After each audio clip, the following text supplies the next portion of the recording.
The woman was just about to get some water when she suddenly felt something slithering up her pants. Panicking, she immediately called out to the man beside her for help. He rushed over without hesitation, telling her to stay perfectly still as he reached into her pants. A smile briefly crossed his face, but in the next second his expression turned to horror as he pulled out a 10-foot snake. Jack warned Lisa to be careful. One bite from that thing, and they'd be dead on this island with no hope of rescue. But the woman seemed oddly unfazed, even somewhat pleased. Just 2 days earlier, they'd been flying across the ocean when their plane hit a violent storm. Lightning struck the aircraft, knocking out the radio and cutting off all communication with the control tower. With the plane going down fast, Jack had no choice but to make an emergency landing on this remote island. But disaster struck during touchdown. The landing gear hit a rock and snapped clean off, leaving them completely stranded. The woman tried calling for help on her phone, but there was no signal whatsoever. Their only hope was a single flare gun. To survive on this deserted island, Jack wrapped himself in palm leaves like a giant burrito. When Lisa asked what he was doing, he pointed at a nearby peacock. She immediately understood his intention and rushed to stop him,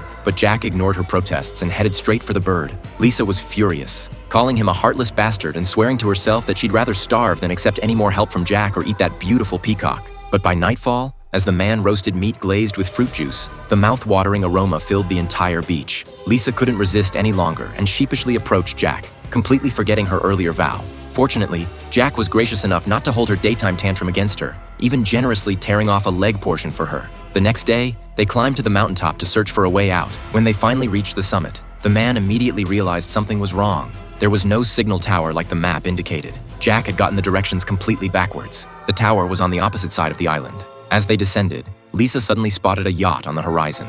Unfortunately, they'd already used up their flare gun. They raced down the mountain and jumped into their life raft, paddling frantically toward the yacht. But through her binoculars, the woman noticed another vessel approaching. She immediately started calling for help, but when the man got a clear look, he quickly silenced her. It was a pirate ship. They needed to escape before being spotted. Despite their tiny raft being practically invisible on the vast ocean, their luck ran out. The pirates had spotted them.